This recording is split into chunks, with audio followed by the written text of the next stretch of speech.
somebody pointed out painkillers, and that's why he has landed himself into dialysis. So which drugs to be avoided in CKD, and what combination that should not be prescribed, and what are the extra care that we should take. So drugs, the basic principle says do no harm first. So if the drug is likely to be harmful, so we should be fearful of that. So in CKD, what drugs need to be avoided completely is NSAIDs first. NSAID by that NSAID I mean that all the COX-1 and COX-2 inhibitors, none of them is safe. I've seen people prescribing aceclofenac instead of diclofenac, thinking that it is not NSAID. It is an NSAID. COX-2 inhibitors are also NSAID. Preferential COX-2 inhibitors like numecilide, they are also nephrotoxic. So NSAIDs, almost every week we are getting one patient with NSAID-induced AKI. In a patient who is already prone to have kidney disease, who are taking ARBs, and what happens is the combination of ACE or ARBs plus NSAIDs will push them off the cliff, and then they get hyperkalemia. That hyperkalemia is pointing towards that NSAID use in presence of ARBs. Then about aminoglycosides, indiscriminate use of aminoglycosides should be avoided in CKD patients. And finally the contrast, will come to contrast in the later slides. Then the combinations that we must avoid in CKDs are first of all ACE and ARBs, which is currently not recommended by any guideline.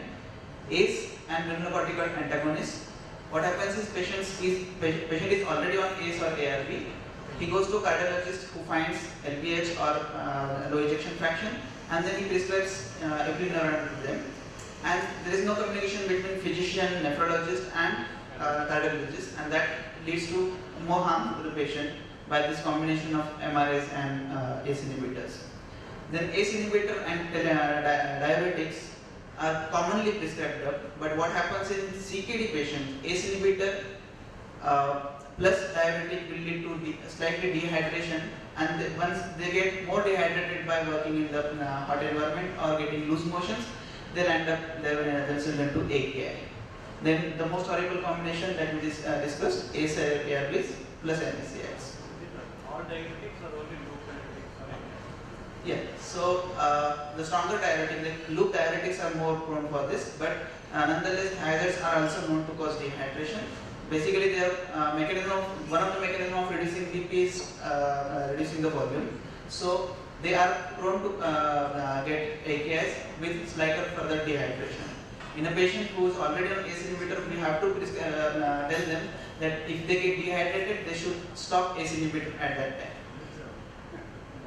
So then drugs to be used with caution, as you pointed out. Just a clarification: if people say that we are all using, we nephrologists are all using the diuretics. No. The point we are making is that it's the combination which is bad. If you have a patient who's very edematous, whose creatinine is 3 or 4, he will need a diuretic in order to keep him edema free or at least to control the edema. In that case, what we do is we would withdraw the ACE inhibitor while we are using diuretic. That's necessary. It's the combination, as Vipul is pointing out, which is dangerous. You dehydrate a patient, he has a low intravascular volume, his angiotensin, his kidney is working on angiotensin, and you have inhibited that with an ACE inhibitor. So the combination is more toxic, and that's why he stressed combination. So drugs to be used with caution. First of all, metformin in a patient like ours, that he had dehydration in presence of ACE and ARB. Now his GFR was dropping, and he was taking metformin. That has pushed him to lactic acidosis. Otherwise, he would not have landed in lactic acidosis if the GFR was stable.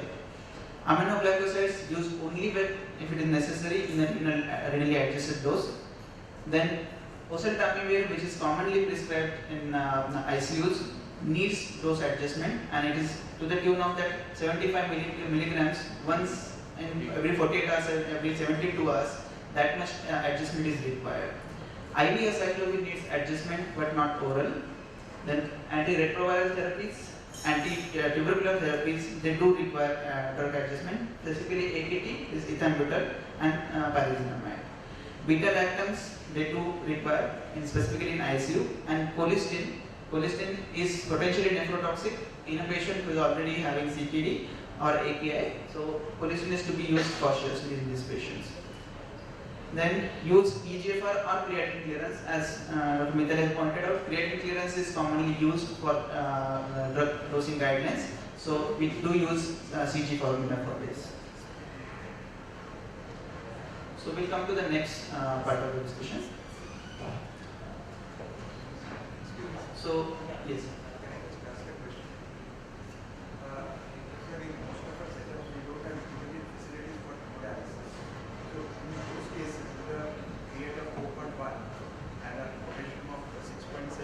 How do this transiently manage your patients? So in this case, if the hemodialysis is not available, the medical management has to be there. First of all, the calcium gluconate, and after medical management, if it is unable to control, then either shift the patient to facility where hemodialysis is available, or otherwise peritoneal dialysis can be used in this patient, acute peritoneal dialysis, if the physician is comfortable with that. Yes, it was done, sir. There was severe activity. The last one. What about potassium binding? Yeah, it's part of the treatment. The point to make is oral potassium binding resins are useful in chronic control of hyperkalemia. If you have to acutely control hyperkalemia, then you've got to use an enema with 60 grams of potassium binding resin in about 100 ml of mannitol, and it has to be kept in the rectum for sufficient amount of time for the potassium to come out and to be bound and then excreted. So it has to be an enema, the K-bind enema in acute control of hyperkalemia. Intravenous calcium, yes, and also something that is beta agonist nebulization. If you are giving it, is very effective, but unlike what is done in asthmatics where it's given 4 hourly, it has to be given every 30 minutes. If you have to control hyperkalemia, then nebulize with the beta agonist every 30 minutes. It's supposed to shift the potassium levels. So the point that you asked, if you don't have hemodialysis, all these mechanisms, calcium gluconate is an physiological antagonist. So it saves the heart from the effects of potassium. All the others are transient. They push the potassium intracellularly. They don't increase the excretion. So only the diuretic, if there is a urine output, and then some form of dialysis and the K-bind enemas will to some extent remove potassium from the body. Dr. Nehru.